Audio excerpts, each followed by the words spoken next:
Hi everyone, this is a review for the units on polynomial function and sinusoidal function, sine function, right? Sine function, sine or cosine. So the shape is called sinusoidal. Okay, so for polynomial function, like we have learned the following. For degree, let's go backwards. 3, 2, 1, 0. Okay, so degree means what's the exponent of the equation. So if it's x to the power of 3, that's degree 3. So it will look like this. If it has a positive coefficient, so it will turn this way. If it's a negative coefficient, it will flip. It will go this way, negative coefficient. For degree 2, it's a quadratic. It's open up if it's positive, leading coefficient. Open down when it's negative, leading coefficient. For 1 degree is a linear line, it will be like that. Positive slope, negative slope. You can see degree 1 and 3, they have a similar shape. They will go from quadrant 3 to quadrant 1 if you talk about end behavior. Quadrant 3, quadrant 1. For degree, second degree function, all right, it will go from quadrant 2 to quadrant 1. This is called the ends behavior. What happened to the two ends of the function when you go to the left and go to the right? If you have the negative coefficient, the graph flip, so now it will go to 2 to 4 for 3, same as degree number 1. Basically, all the odd degree function will have the similar behavior, and all the even degree function will have the similar behavior. So degree 2, it goes from degree quadrant 3 to quadrant 4. Finally, degree 0 is a special case. Degree 0 is a horizontal line. All right, so that's degree 0 is a horizontal line. Say like y equal to 1 is a horizontal line at 1. So that is the polynomial function. And then we talk about multiplicity.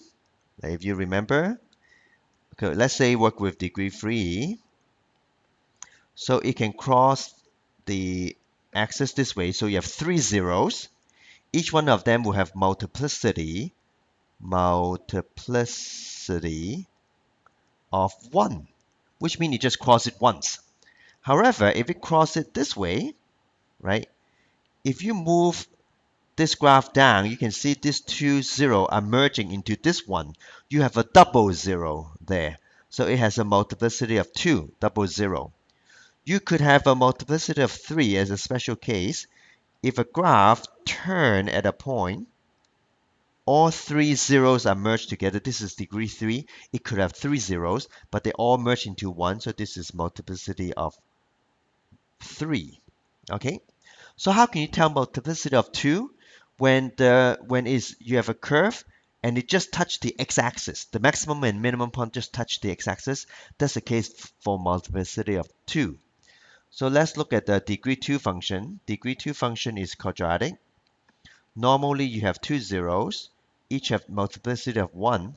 However, if you move it up so that the maximum or minimum just touch the x-axis, you have a double zero there. It is a multiplicity of 2. So when you write the equation, let's say this is at 3, right, negative 3. The equation will be x plus 3, give you a 0 at negative 3. You have 2 multiplies 2, right? You have 2 0 at negative 3. So it's square. You have it twice. This is how you write an equation. So let's come back to this example. Let's say this is a negative 3, and let's say this is 5, right? So how do you write the equation of this function? Y equal to x plus 3, which gives you a 0 at negative 3. You always swap the sign. But you have twice. You have it double. So you put a square there. You have x plus 3 twice. And then how about this positive 5, 0? X minus 5 will give you a positive 5, 0. And you only have 1. Okay, that's multiplicity of 1. Now this is the general equation. To write a specific equation, you need to stick an a in the front, right? A. And then look based on the y-intercept or any other point they given. If you give you the y-intercept, let's say 0, negative 15, for example, you plug in at the x and y value. You let x be 0 here and there. You let y be negative 15, then you can solve for a. That will be your answer. if they give you any random point, let's say 2 and -8, I'm just making it up. Then again, any point is x and y. You plug in 2 into x, and then you plug -8 into y. Okay, so, all right. That is for polynomial function. That's the main concept. So to answer some of the question, I'm using the practice test in the book. So let's try like on page 403. So I don't have the question. You need to open your book to refer to the question. Okay. So it says you can use a graphic calculator for the remainder of the test. You can always use your graphic calculator. So you can always graph any function they're given, look at the graph and try to answer the question. Now, there's a box there. Roger, Andy, and Serena were investigating a graph of polynomial function. There's 4 conjectures that Roger make about the function. The graph of polynomial function of degree 0 have no x-intercept. Degree 1 has 1 x-intercept, degree 2 has 2 x-intercept, degree 3 have 3 x-intercept. So degree 1, if it doesn't cross the axis, no intercept. That's correct. Degree 1, you always have 1 intercept, it's true. Degree 2, you may or may not have 2, you can have at most 2 intercept, but you could have none, you could have 1, right? Same for degree 3. You could have up to 3, but you could have 2, like this.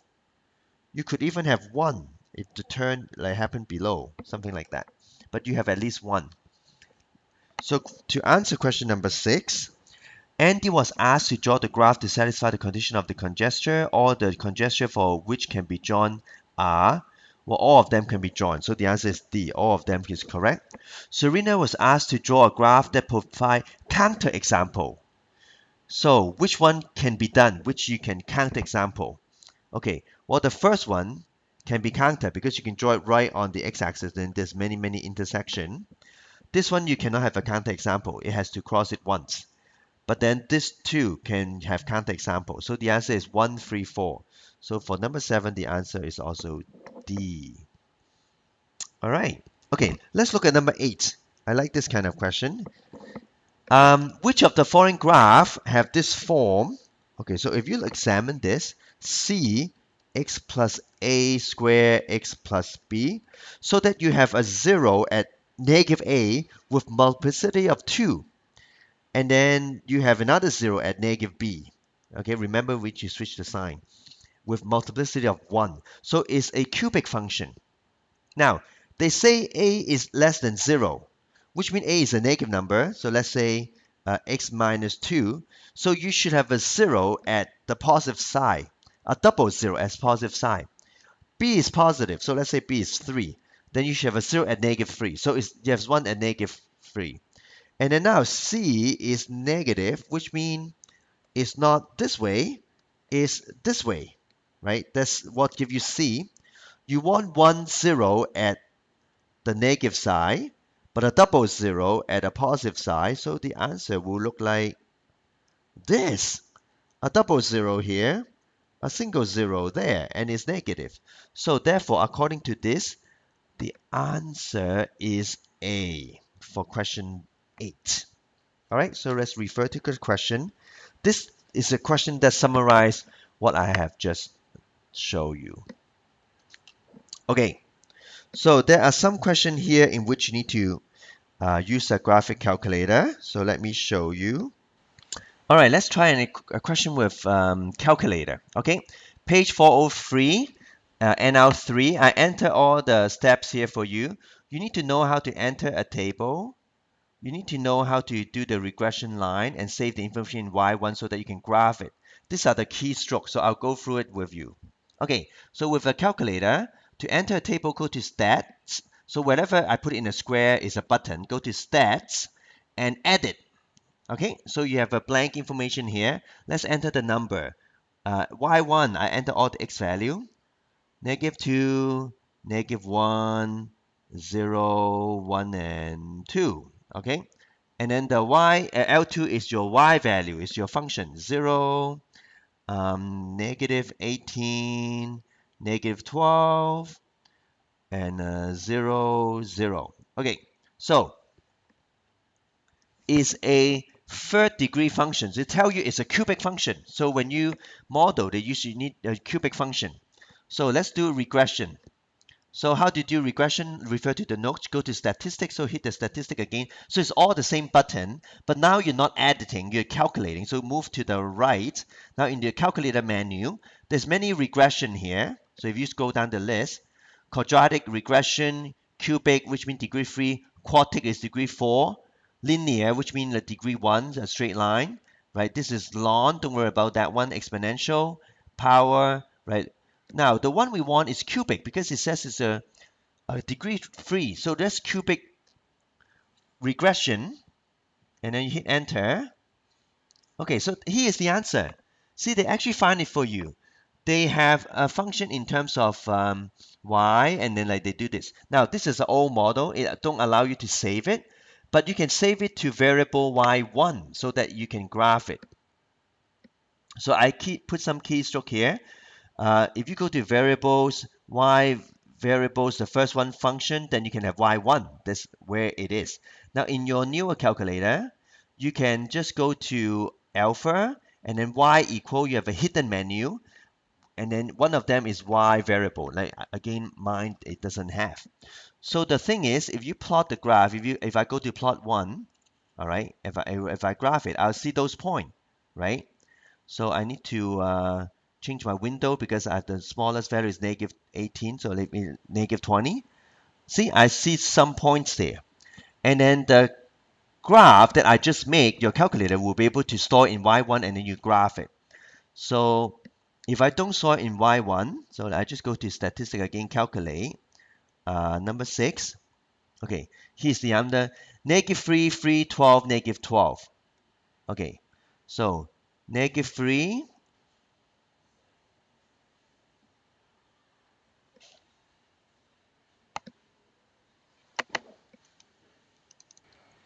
all right, so I entered the function and now if I graph it, see the graph will hit every point.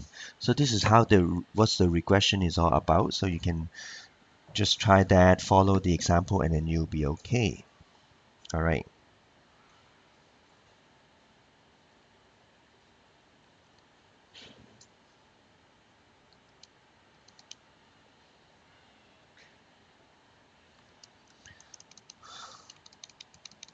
Okay, so that's it for the review for the polynomial function. I'll make another one for the sine function. Okay. All right. Bye-bye.